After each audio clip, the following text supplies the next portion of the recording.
This is the Nightwolf howling at you, and today we're going to take a look at the He-Man and the Masters of the Universe Orko Heroic Court Magician, part of their cartoon collection based on the old Filmation cartoon from the 80s. And we are still celebrating She-Ra's 40th anniversary. On the back of the box, we see that it is based on the As Seen on The Return of Orko's Uncle. Man, try saying that 5 times fast. Episode of He-Man and the Masters of the Universe. I can't remember who the two characters are behind Orko's uncle there either. But he includes a swappable head to make Uncle Montark, as well as Hero Medal and a floating stand. The floating stand, I understand. The Hero Medal, out of all the things you could give Orko as an accessory, like, considering pretty much every accessory given with the cartoon collection has been like a one episode thing, why not just give us Orko's wand? That would have made more sense. Although I guess it might have been kind of boring too, but I don't think that hero medallion is all that great either. Included in this line, of course, is Orko, the heroic court magician, Grizzlor, the hairy henchman of the evil horde, and Fangman, evil fanged minion of Skeletor. Was Fangman actually a minion of Skeletor? I don't remember. He's a character I don't remember a whole lot about. And of course, my complaint about this one was that out of all the characters that they could have doubled up in the boxes, since, we're down to 3 figures per wave, why Grizzlor was the choice instead of Orko? Because I'm betting there's going to be a decent amount of people, more people, buying 2 of Orko for the change of heads than Grizzlor. Of course, at the same time, maybe people will just use their original origins Orko as Orko and put the cartoon collection one as Uncle Montauk too. But let's go ahead and open this sucker up, shall we?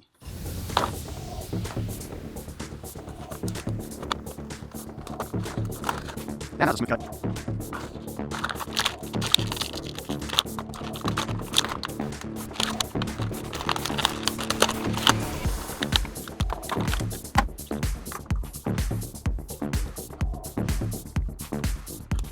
Stay.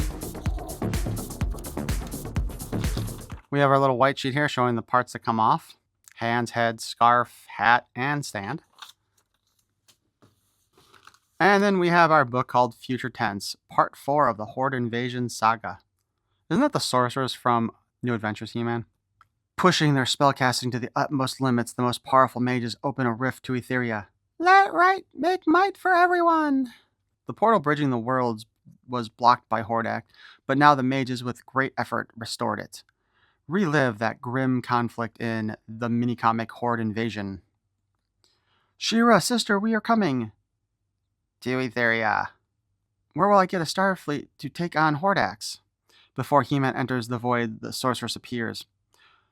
Wait, He-Man, you must not go. You've an equally dire assignment for Etheria to be saved. Hordax's Star Armada must be vanquished. Go to where present meets the future. The planet Primus. Let me get this straight. You're me, but from a different timeline/universe? That's right. And you need the Star Armada of Primus to combat an evil that plagues your world. My sister's planet Etheria, technically our sister. You've our commitment. The battle against evil is not a lone one, and must be undertaken no matter where it resides. Though I've got to admit, I'm kinda bummed. I thought I was the strongest man in the universe. Smile. While He-Man is cast on his new mission, the forces of light and dark collide on Etherian's battlefields. Freshly empowered with reinforcements, She-Ra and her allies turn the tide in the besieged Crystal Castle. No, please stop. The pain is unbearable. Lord Hordak, we require your attention. The tide of war has turned against us. What? Through endless nights, Hordak tortured Skeletor for his betrayal, but little did he realize that his vengeance was coming at a great cost. While you've diverted half our forces to capture Skeletor, we lost ground on Etheria. Fire upon them from the stars, broil the land into molten magma. My lord, we cannot fire on the ground without injuring our own. Insolent fool, sacrifices victory's toll. Pawns are but a mere fraction of the price. Energize all weapons. Hordak commands orbital obliteration. The stars themselves seem to dim as the weapons power up across the evil armada. Suddenly, a signal anomaly flares across all sensors. Something begins to emerge from beyond the cosmic rift as a familiar voice is heard from the comm. Why don't you pick on someone your own size? Starship Eternia. Fire full force, turn Monstron into Stardust. Facing off against the Monstron, the pride of planet Primus opens its fire as a fiery battle is waged. And as the most spectacular show occurs in orbit, it's most appreciated by the warriors on the ground. Good to see you. You took the words right out of my mouth, sister. Brother. After vanquishing Hordak's Starfleet, our heroes reconvene. Nothing is more special than being reunited with family. We've defeated Hordak. The day is won. Not quite, Princess of Power. Hordak still holds Snake Mountain and the Fright Zone. He is backed by his slime horde and the Doom Legion of Despondos. Snake Mountain will be retaken. The Fright Zone shall fall. I shall join you, brother. Hordak must be vanquished once and for all. I wish I could join you, but I must return to Primus. My planet needs me. I understand. Thank you for your help. Cautiously, He-Man and She-Ra approach the Hellgate to Hordak, and so the present and future part ways, pursuing their eternal battle for good. Cautiously, He-Man and She-Ra approach the Hellgate to Hordak, steeling themselves for the battle to come. It's Skeletor. I can't believe I'm saying this, but of all the people we have to save, to be concluded. It would have been good if they'd had a scream or something for them to actually have a reason to mention Skeletor here. Ooh, on the back of this, we have Orko, the heroic court magician, Grizzlor, the hairy henchman of the evil horde, and Fangman, the evil fanged minion of Skeletor.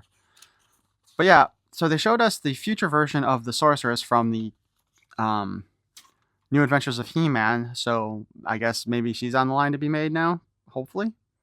I'd still like to see that version of Teela made too. And let's not forget, Classics did do a New Adventures version of She-Ra. That one I really want to see made. But let's talk about Orko, shall we? First, just a quick comparison with the Origins one.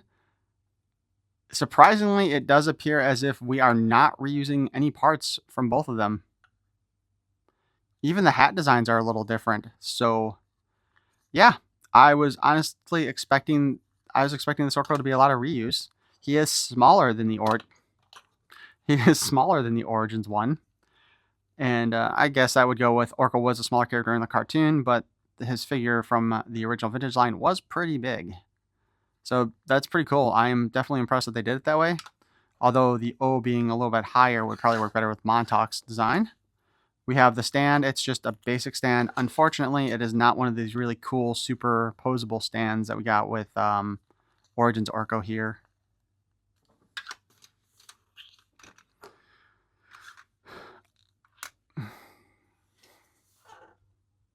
Do I even need to take a picture of his head by itself? There's not much you can do with his head sculpt. So I do like, though, that they made the under the brim black also, so he really does fade in there quite a bit. That seems like the best way to have done that, and I think it looks good. I don't know if you can see this, but there's like a this really straight mark here on his scarf, and I think that may be damage done to it, because everything else is all very much rounded off. My crazy assness, I do have a second Orko on order. So if that one's not messed up, I will use that one for Orko and just leave this one as Uncle Montauk. Articulation wise, his head or his hat appears to be on a ball joint, as well as his head. Although getting his head and his everything else to move together is kind of a pain in the butt. My guess is you're basically going to pose Orko's head and leave it, but then again, there's not much you can do with Orko. His arm has a hinge here, goes up and down. We don't get like quite the same range of motion that we get with most of the other figures. We can spin it. Oh, that does remind me. Yeah, Orko's arms also do not come off, so don't try to do that. There is a hinge at the elbow. If you can find the hinge, there we go. He does, surprisingly, still has that little bit of back reach that the cartoon collection has. And he does not make quite a 90 degree. Actually, he makes quite less than a 90 degree there. The hand does have a spin and in and out hinge. Yeah, that's pretty much all of Orko's articulation right there. Unfortunately, like I said, the stand does not have any articulation on it like the Origin stand had, you know, where you could kind of move Orko around on it. Which is good because Orko is the only figure that can fit inside Castle Grayskull's one tower when you have the Point Dread attached to it. And that's only because you can lower his stand. Because for whatever reason, they shrunk Point Dread. I know, well, the reason being that they wanted to save money, obviously, on production. But Point Dread, as you may notice from the previous video review I did, the Origins one is not tall enough for Origins figures to sit in. That being said, Orko's metal. We'll pop his head off. Stick that over him like so. And put his head into place as we stick him back on the stand. Like I said, I think if you're going to give us some random gimmick item from an episode, I would have preferred his staff. His wand. Although, I mean, why couldn't they have given it? They could have given us both of them, you know? But as mentioned before, let's not forget. He's headless. We do have another variation to do. And, oh, real quick. Can you see that there's kind of the scarf and the beard scarf is designed to fit inside here, so it's supposed to stay in place, which, as we saw, it didn't do that very well. So we'll put that down. It kind of holds in there, but not very well. We got Uncle Montauk's head. Now, they did give him the square eyes, but they did not give him the little gold thing that goes across to make it really look like glasses, which I believe wasn't actually the way it was designed in the cartoon. Put his head into place. Okay. Orko's hat has a double ball joint in it. So there's a ball joint barbell in there. I was not expecting that.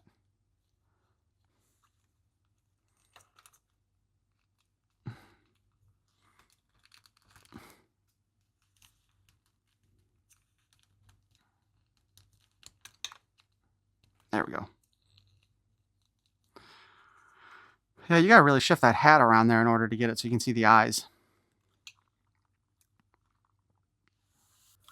So there you go. Now we have Uncle Montauk, which again, it is a bit of a shame that the O goes so far under there that you can still see it. I do not believe you could in the cartoon. The only way to have fixed that would have been to have lifted it up a little bit higher, which honestly they could have gotten away with. They also probably could have made the beard a little bit longer, and it wouldn't have looked awkward or out of place. So both good and bad on that side.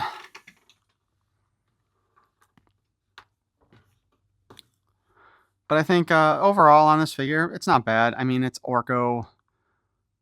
They're overcharging for him. Well, let's be honest, because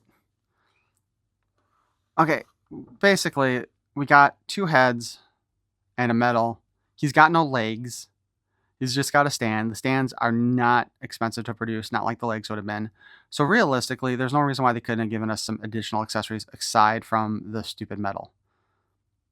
I mean, the only reason why they might have avoided that was one, maybe production cost in this wave was a little bit higher for some reason. And cheaping out on Orko allowed them to spend more money on one of the other two, but I doubt it. And of course, you know, it's the perceived value thing that we hear about, but they haven't worried about that either because, you know, you got a character like in the last wave where we had the invisible Skeletor with all of his extra equipment, and then we had Frosta who came with very little. So, you know, there's that. But let me know what you guys think in the comments below. Are you bothered at all by Montauk's beard not covering the O? Or is that perfectly all right with you? For me, I mean, it's fine for me for display purposes. I do want to see them make Driel, but that would mean making a body with boobs, and we know how against boobs Mattel has been with their figures. But if you enjoyed this review, please feel free to magic that like button And of course, if you want to watch more of my nonsense, please subscribe. I try to post 4 days a week, sometimes extra when I got some little mini video that I want to post up there. I thank you for watching. Peace and love.